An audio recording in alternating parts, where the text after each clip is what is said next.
Went to the Nile first, and then he said, I'll take you to the Reno and see which one you like best. Went downstairs into the Reno and I loved it. I absolutely loved the atmosphere. But what I loved was all the mixed race people. It was like, oh my Same God. here. It was, I felt like I belonged somewhere. And I'd seen an old friend that I used to go to school with, Snowy. And we were brought up together when we were little. And I haven't seen him for all them years. And I looked at him and he looked at me and it was like, oh my God, because we were brought up in Cheetham Mill for some time, you see. And where in Cheetham Mill? In Care? Or we were in Care. Yeah, I was in Nazareth House for a while, in Prestwich. Yeah. But I think a few people were in Nazareth House, yeah. So I know Cooley was. And it was a home for Catholic children as well. And I was in there for a while. Snowy was in there for a while. But we lived in some high-rise flats. They were shitholes. They were awful. With your parents in the high-rise? Yeah, when we came out of homes, yeah. And then me and Snowy, we were the only black kids in the whole of this area where we lived in Cheetham Mill. So we used to play together. And I remember he broke my bike because he was rough. He's always rough. He was a rough kid. But we had a really good time. And then we just went our separate ways. I don't know where Snowy ended up after that. I was back in Care. I think Snowy went to live with his brother. Why was she back in Care, Anne? Because sometimes my mum had, she'd leave. My father was a hard man to live with. Nigerian and a Muslim, and my mother's Irish and Catholic. She had a really difficult life with him, And he was a drinker and a womanizer, you see. Was he? Yeah. Rufai was... How come I don't know that? Because he looked like a nice man. Oh, he was. Yeah. He was. But when he got the drink down him, he was very, very different. I mean, he always worked hard, always provided food. But he had a really hard way about him, really hard Muslim way, and the way he used to punish me. If I did anything wrong, you'd just have to stand up against the wall, put your hands up on the wall, and you'd be there for 3 hours. But any time you tried to put your hand down, you'd get a whack. Wow. I think it's the Yoruba way, because he's trying. Yeah, Linda was saying. Linda was saying something about the punishments that might things like kneeling on one knee. Kneeling on one knee, and another thing you used after he'd say stand up. You'd have to put balance on one finger and lift one leg in the air. Yeah, Linda said that. And every time you put your leg down, you got battered, So, yeah, my mum couldn't. She daren't have said anything. Why did he hit your mum? He used to get quite aggressive with her. I mean, she could give as good as she got, but it was hard lives for us. It was tough. No, absolutely. Really tough lives, So finding somewhere like the Reno was like, oh, look, we're all the same. We're all the same. It's great, I remember that feeling. I remember that. Going down. Yeah. And exactly the same thing, like looking round and going, oh my God, where have you all been? Yeah, where have you all been? I didn't realise there was so many. Exactly the same thing. And we had a great big house in Cheetham Mill, and we always had lodgers. My dad always had lodgers, and as I say, he always provided, but my mum always had to work. Felt sorry for her. And she did her best, but sometimes couldn't handle it and just used to take off. And how long would she be gone, and where would she go? She'd go to her sister's, or she'd go and live with one of her friends, or she'd get a boyfriend or something. How long would she be gone? She'd be gone for a few months, sometimes a few weeks, sometimes a few months. So I was brought up mainly quite a lot with my dad. Right. But he was always at work, so I was a latch-door key kid. Right. So I'd have to come in, make the fire. I didn't have to cook, but I'd just make my own tea. I didn't have to cook for him. But it was quite a lonely, isolated. It was a lonely life, really. Oh. You know what I mean? Just latch-door key kid, nobody at home. And nobody in your area the same colour? No, just Snowy. Just Snowy. Yeah, and he was a latch-door key kid as well. Just let himself in, sort his own food out. It was really, really tough. But it made you strong. It made you what you are. No, Phil said the same. Yeah, no regrets. It's all right. You make me what I am. It's okay. So, Anne, how would you go from being a latchkey, and how would you go into care? Would your dad do it? Yeah, you used to have to phone Bernardo's. Yeah. Because he had to work. Oh, right. He had to work. So Yeah. he couldn't just leave me at home. And he used to work nights. Right. Oh, so you'd be in the house on your own? Yeah. So he'd phone Bernardo's and they'd say, right. And then he'd say, well, she's a Catholic, her mother's Catholic. What religion? Well, I'm Muslim, but her mother's Catholic and she's Catholic. And they say, oh, we'll take her to Nazareth House. How old were you? The first thing I can remember when I arrived at Nazareth House, I think I must have been about, probably about 5. I know I could talk. Yeah. I was probably about 5. And I just remember driving, somebody driving me up this path and this huge door and then these nuns. But they were Carmelite nuns, the ones with the great Oh, wow. Boy, Matt, that must have been scary. Oh, I was terrified. And then I remember this long, long hallway with it was like a mosaic floor, black and white. Yeah. I think it's Italian mosaic now, Yeah. and it's very expensive. And these huge statues of Our Lady and Jesus Christ and all sorts. Really, really scary. Wow. But you just used to have to muck in. And how long were you there the first time? I can't remember.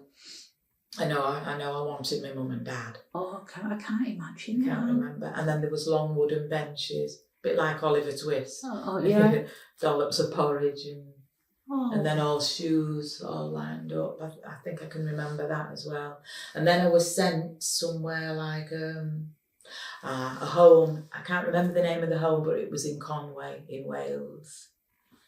And I was sent there as well. Was that convalescence home? Yeah. It was a big convalescence home in Conway. Yeah, because I always had chest problems. Yeah. Damp house. Yeah. And not being fed properly. Not being fed. Poverty, Oh. yeah. Yeah. So it was a and I remember going there and having to walk for miles in sheep shit, on the land. To get healthy. To get healthy. And I found a letter a few weeks ago, and it was from the matron of Conway saying Anna's settled in very nicely. Obviously it's hard for you to come and visit because there's no money, but we'll keep you informed. Oh. And that was it. And who's the I letter to? I hadn't settled in nicely, I hated it.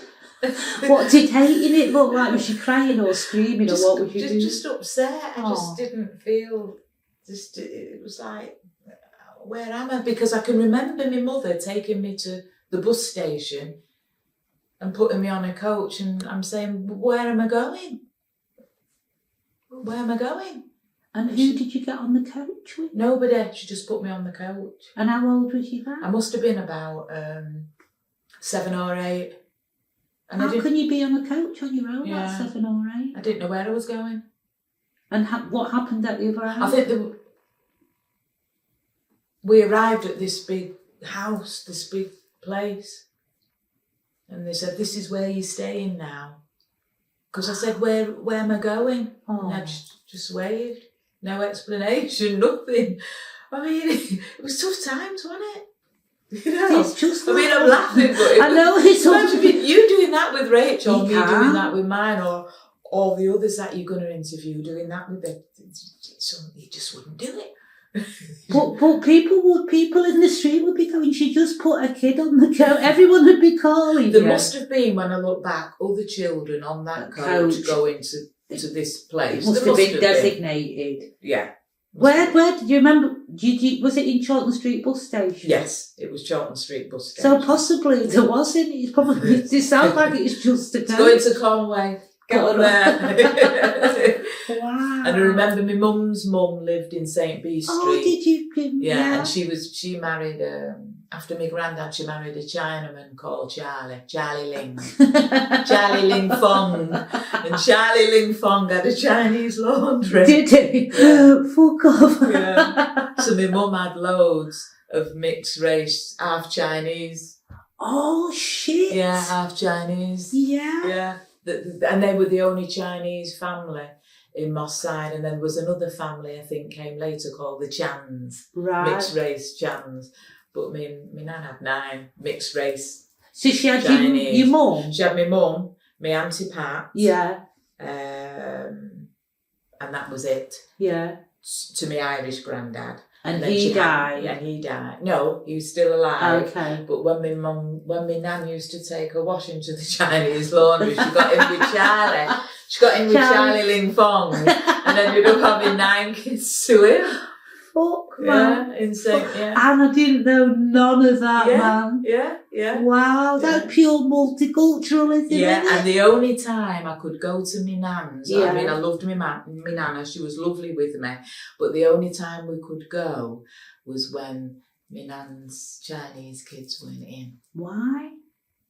Because I was black, you see. Fuck off, but they're coloured as well. Yeah, but then my mum would kick off at the house, and then my nana would have to say, "Oh, you'll have to leave," and she'd say, "You're calling my kid, and you've got," and she'd use horrible words like, you know. No, go on, say it. Yeah, well, she'd say, "And you've got a load of fucking chinky kids," you know. Wow.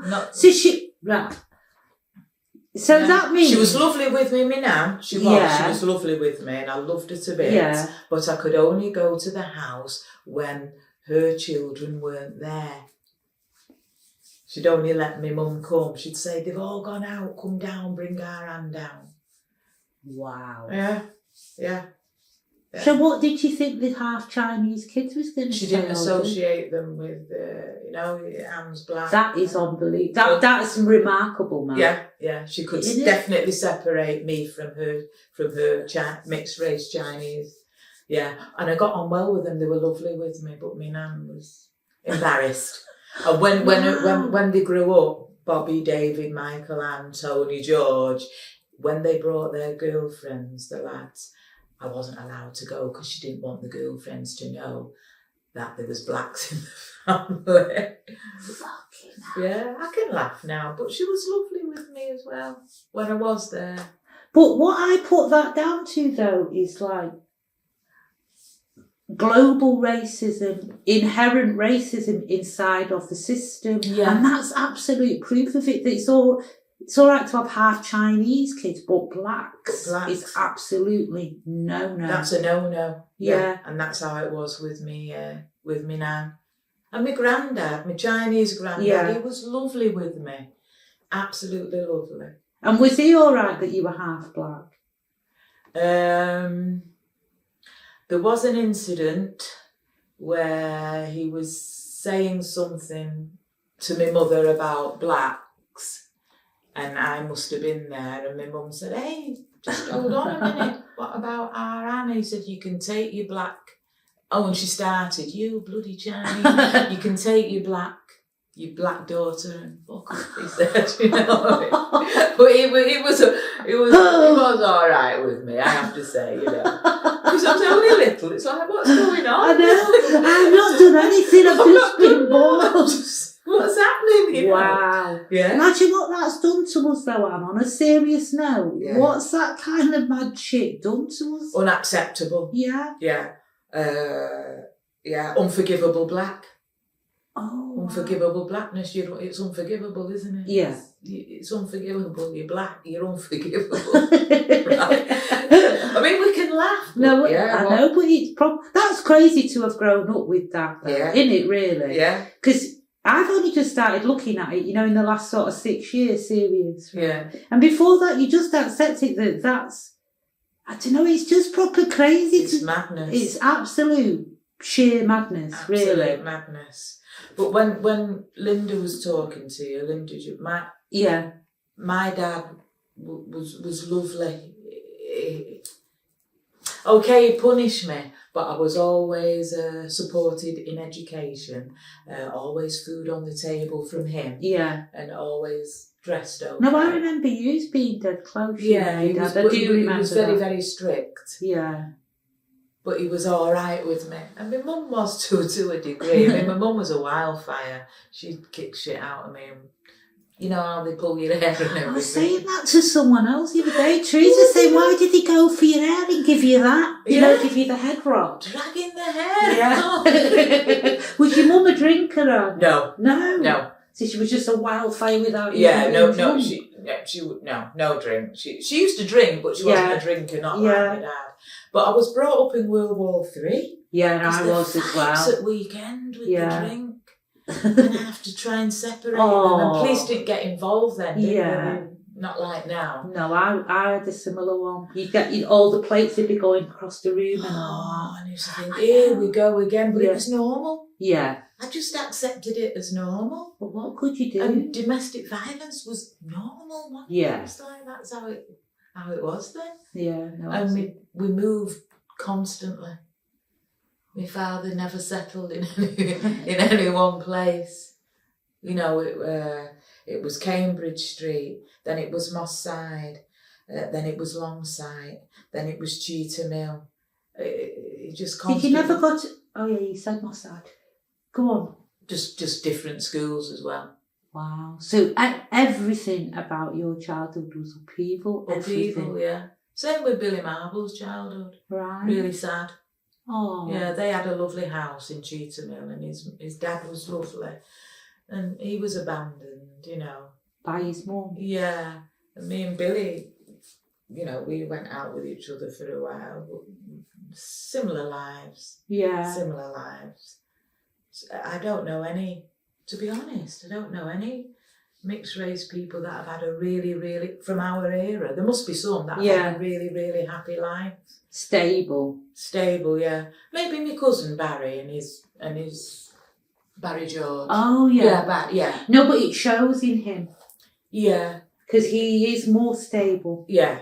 You know, he's definitely more stable. Yeah. And I used to go there sometimes and I loved it. Oh, absolutely. So how is he your cousin? Because my mum's sister is yeah.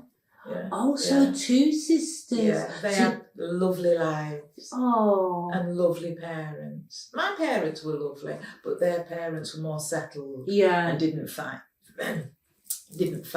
Yeah. And they weren't. My uncle wanted a drinker. You know. Yeah. But my dad always grafted. And that's it. And then I met, obviously, Brian. I had 4 kids to Brian.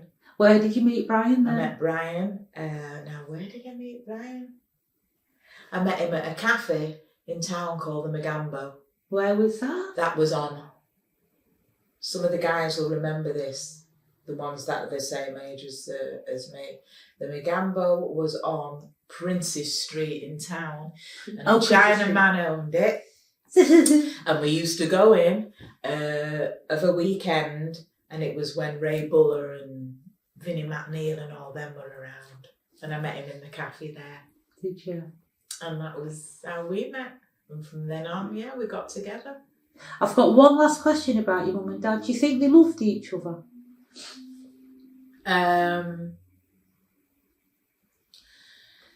Maybe at the beginning. I remember going to their wedding. I was invited, and I must have been about, he would never marry her. Why? My mother had, my father was a merchant seaman. Right. And he loved the sea, so he was always all over Canada, America and everywhere. But every time he came back home, she got pregnant. So she got pregnant with my first brother called Samuel. But Samuel died. Father would go away to sea, come back, then she got pregnant again with my other brother called David. David died at 6 months. Wow. Then my father would go away again and come back, then she got pregnant with me. Then my father decided to give up the sea because he kept thinking, losing all these children, I'm going to give it up. So he gave up the sea. And I can remember a time when there were snippets of that. They're not even worth mentioning. There were snippets when they were happy. No, tell me. It's worth mentioning, of course. Because they must have been together for a reason. Yeah, I think they were. They must have been, they must have been happy at some point. Yeah. But then, I think my father, very, very difficult man to live with. Very, very difficult man to live with. Yeah, the cultures just don't mix. Completely different culture. And my mother used to say I'd never have a black man again if he hung in diamonds. You know, with a cigarette and half a lager, you know. I wouldn't have another black man if he hung in diamonds. Very difficult life. But all praise to them. They had to put up with a lot, these white women. How long were they actually together, Anne? Right, I remember going to their wedding and I must have been about 12. Yeah. And I had to go and collect the cakes. And you know what they were? Are they called Viennese fancies? Oh, yeah. Yeah. I had to go and collect these cakes. I was dead proud because my mum and dad were getting married. Oh.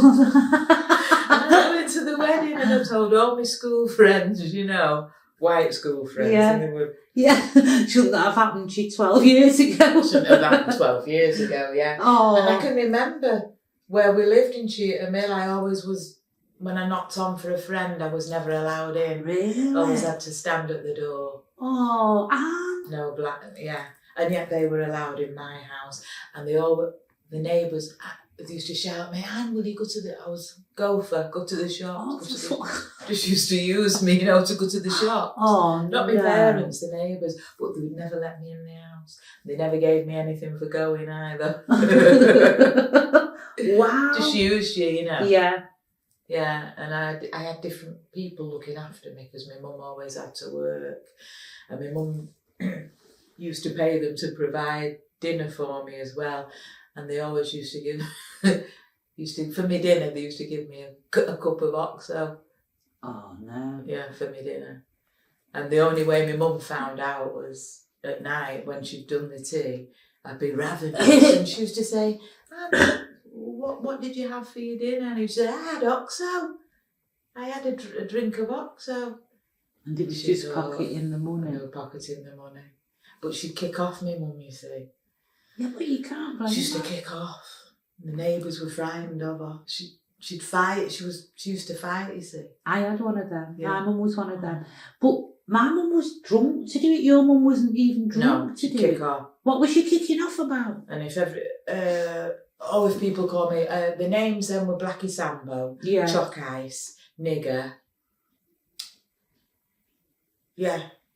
Coconut Head, you know, with my woolly head, but it was mainly Blackie Sambo I got the most. And she could hear him, and she'd run down, and she'd kick off. Now she would stick up for me like that, but then my father would say, you need to get used to it, what you're crying for. No, but that's his experience though. It was hard like that. No, but that's his experience though, Anne, innit? Yeah. Nothing's going to change, is it? For him, he looks in the mirror, that's what he sees, that's what happens to him. Probably happened in work and everything. Yeah. Wow. Yeah. But in terms of them being happy, there were times, but most of the time, no. What did happy look like though? Tell me. Them being happy, for me, watching it and experiencing it would be them sat at a table talking. Oh. Just talking instead of screaming and shouting and fighting and throwing things. Yeah. And her telling him to fuck off back to Africa where you belong. Yeah, I had one of them. Nobody wants you here, you know. My mum would be at that, yeah. And my father saying, you bloody racist. You know? Did your mum used to do that? Of course she did, man. Oh. And when she'd be riding with him, she'd be calling us mongrels and half-breeds and everything. I didn't get that. Yeah. No, I didn't get that. But one thing I do remember, we'd got the bus together to go in. We'd got the bus in Cheetham Mill, and I was going into town, and my mum was getting off in her strange ways because she worked in a factory called Sean Brothers where they sold toys. Right.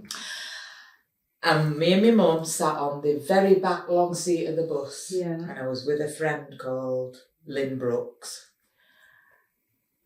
And the next thing, these two white guys came down the stairs, and I could see my mum doing this out the window, like this. And I said, what is it? She said, oh, nothing, it's nothing. And I sussed. Oh. I sussed what it was. You didn't want them guys? I said, this is your stop. She said, I'm not getting on. The two guys worked at Sean Brothers, and they never knew that my mother had a black daughter. That's unbelievable. Yeah.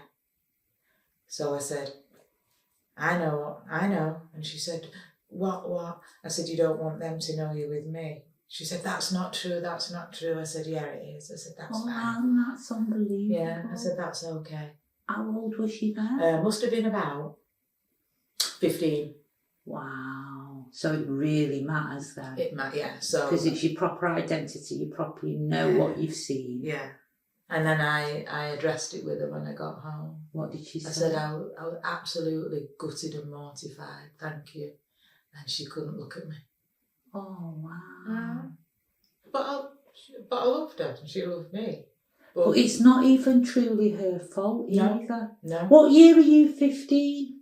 When I was born? Yeah, what year? I was born in 12th of April 1951. You look 40. So I'm 65. 51. Yeah. So it's even worse. Even worse. When you're born than when I'm born in 59. Yeah. So 51's like remarkable. So you're 15. Almost 10 years. Yeah. Yeah. When are you 15 then? If you're, I can't bloody, 60. I would have been... 6, is it? 66. No, 64. Yeah. 64. So I get it from her point of view then. Yeah, so do I. Do you know what I mean? In 1964. So she's been in, how long did she work there? At Sean Brothers, she'd been working there a good 3 years. Fuck. And they never knew anything about me. That's just Never remarkable, that really, isn't it? So she's been in there like just not breathing a word. But that goes to absolutely prove how strong society felt about that. Absolutely. And how much they had to keep that quiet and how much that's hurting them as well. Yeah. Because I blame my mum's drinking on that. You know, that whole secrecy of, and the whole thing about being ashamed. Well, when I had Lisa, my dad said, you can't go home, you can't come home here. Yeah. And I thought, oh, well, come on, Mum, say something. But she didn't. Anyway, my father got me a house in Longsight. So when I had Lisa, they kept you in for 10 days then. Yeah. So on the 10th day, I could come out. So I said to me, nobody with me when I had Lisa, nobody came with me to the hospital. Wow. No, I was on my own. Why is that? No, Brian. Where's Brian? Brian went to work. Oh, okay. My dad wasn't interested, and my mum, I've got to go to work. I can't have this day off. Fuck, it's just like unbelievable. Unbelievable. And she worked at where Lewis is. She worked at Lewis's, and they had a cafe called the In and Out Cafe. Yeah. So this day, they said you can't go out unless you get a lift. So I thought, right. So I phoned my dad on his land. Well, obviously didn't have mobiles then. Yeah. And I said, can you come and pick me up? Because they're saying I couldn't come out. He picked me up, didn't speak to me. I said, my mum's got the key to my new house. Just drop me off in town. He said, right, okay. He dropped me off. I went into the In and Out Cafe. I went into the In and Out Cafe for the key, and she was ashamed. What did she do? What did it look like? The key. She said, yeah, here's the key, hurry up, go. So she'd be ashamed about two things then. Your colour and you're a non-married mother. Yeah. Wow. Yeah. Wow. But she was lovely with Lisa. No, I know your mum was good to the kids. Good to all of them. Yeah, I know But she was ashamed. She was ashamed of me sometimes. Wow. You know. Yeah. But she was lovely as well. No, because I'm not blaming your mum. I'm not sat here thinking, oh, your mum was a cunt. Yeah, I'm sat here because I'm trying to defend her. No, I know you are, but I'm not sat here thinking that. I'm thinking about the pressure of society on her. She's not just ashamed of you because she's stupid or mad. She is ashamed of you because what society's making her feel. Yeah. I was with Paul Collins in the park a couple of weeks ago, and I was saying, imagine now, right? Imagine you're pushing a baby, you're white pushing a baby our colour in the 50s. Imagine what it would feel like that the whole of this park thinks you're disgusting. Yeah. Can you imagine that, Anne? You can't imagine it, can you? No. You know, feeling like a leper. Yeah. And then the one place you don't feel like a leper is in work. You can pretend everything's all right. Well, you have to. Yeah. You know, just to be in with the thingy, and then you're on the bus with it. It's like, the cover's blown. It goes, and then going to somewhere like the Reno and and it's all over. It's all over. It's like, oh my God. And do you know what's remarkable about the Reno as well? Is that I knew in that moment that they'd experienced what I'd experienced. And these are the first time I've ever spoke to anybody about these things over the last few. But I knew that they had experienced something of it. Yes, yeah. And I know everyone who does this interview will have experienced something. And is that it? If you want it to be. Yeah. Thank you. You're welcome.